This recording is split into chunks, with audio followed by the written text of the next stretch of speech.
These are the luckiest people who survive the impossible odds explained in 8 minutes. In November 1942, Chinese seaman Poon was serving aboard a British merchant ship when it was torpedoed by a German U-boat 750 miles off the coast of Brazil. The vessel sank in minutes. Of the 54 crewmen, only Poon survived. Clinging to life, he found an 8-foot wooden raft stocked with a few rations, some biscuits, water, flares, and rope.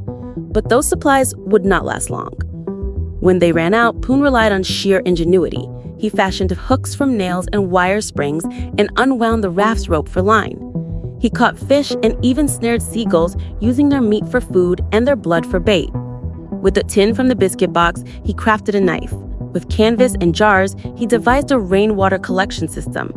At one point, he even caught a shark, drinking its blood to stay hydrated and boiling its fins into soup. For 133 days, Poon drifted across the Atlantic Ocean. Ships passed by, but none saw him.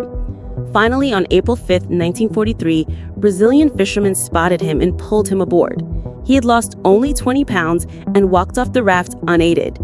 Poon's remarkable survival was later studied by navies around the world, and he was awarded the British Empire Medal by King George VI. Joan Murray. On September 25, 1999, 47-year-old bank executive Joan Murray was making her 36th skydive over Chester County, South Carolina. She jumped from 14,500 feet, but at 3,500 feet, her main parachute failed to deploy. She pulled the reserve chute, only to have it tangle with the malfunctioning main. Both parachutes became useless and she plummeted toward the ground at 80 miles per hour and then losing consciousness. Joan fell into a coma and was rushed to the hospital, where doctors performed multiple surgeries and blood transfusions. 2 weeks later, she woke up from the coma and made a full recovery. The reason was extraordinary. By pure chance, Joan had landed on a massive fire ant nest. The disturbed insects swarmed her broken body, stinging and biting her. Their venom, solanopsin, stimulates the nervous system, kept her heart beating just long enough for paramedics to reach her. Frane, a music teacher from Croatia, has been called both the unluckiest and the luckiest man on earth. His story begins in 1962 when he was riding a train that suddenly derailed and plunged into a freezing river. Many passengers drowned in the wreck, but Frane escaped with only a broken arm and swam to shore. A year later, in 1963, he boarded a small plane. Mid-flight, both engines failed, and the aircraft went into freefall.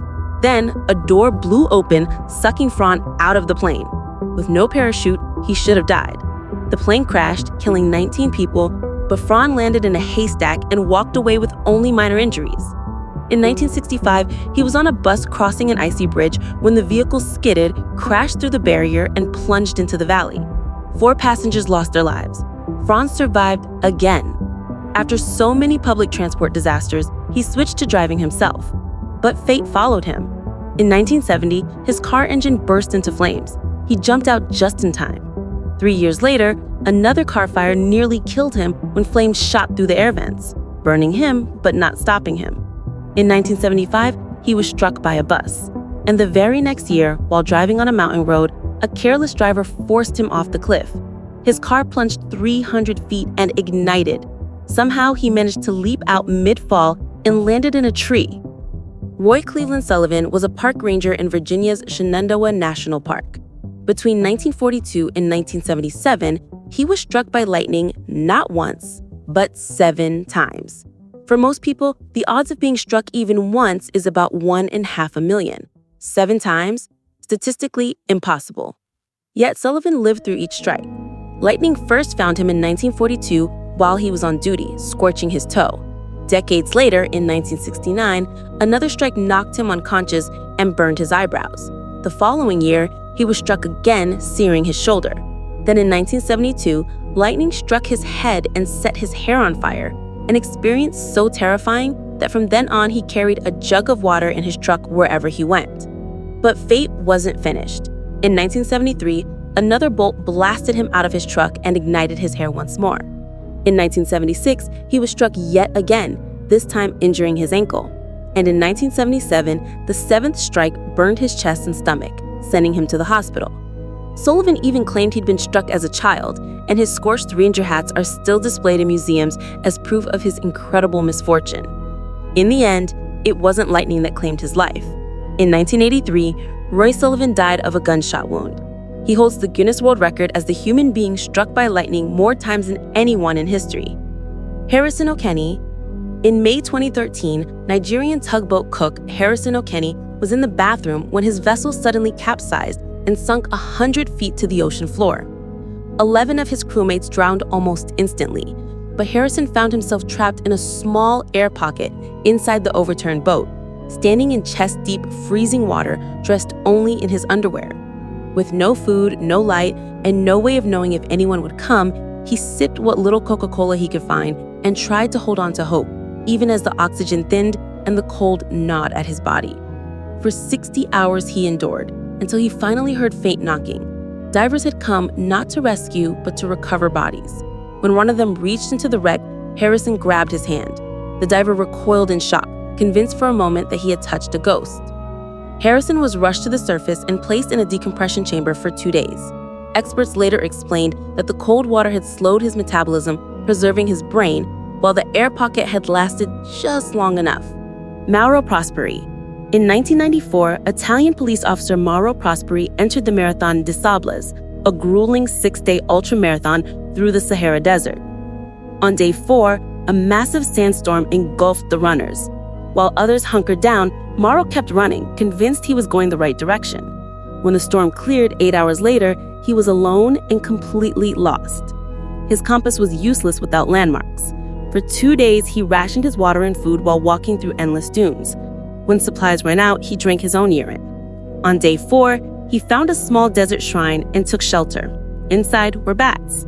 Desperate, he caught them, eating them raw and drinking their blood. He tried to signal a passing plane by burning everything he could, even attempting suicide when rescue seemed impossible. After 9 days and having walked 180 miles in the wrong direction, he stumbled upon a young nomad girl at an oasis. He had unknowingly crossed from Algeria into Libya. He had lost 35 pounds and his liver had nearly failed. Remarkably, Mauro returned to run the Marathon des Sables again multiple times, saying the desert had taught him about the strength of human will. His story remains one of the most incredible tales of desert survival ever recorded. On May 20, 1999, Swedish radiologist Anna Bågenholm crashed while skiing in Norway and fell into a frozen stream, trapped under 8 inches of ice. Only her skis and feet remained visible as the current pinned her underwater. She was submerged for 80 minutes. When rescuers finally cut her free, Anna had no pulse, wasn't breathing, and her body temperature had dropped to 56.7 degrees Fahrenheit, 13.7 degrees Celsius. She was clinically dead. At the hospital, over 100 medical staff worked to revive her. After 3 hours, her heart restarted. The extreme cold had slowed her metabolism enough to prevent brain damage. Her case reshaped hypothermia treatment and proved the now famous medical adage, "No one is dead until they're warm and dead."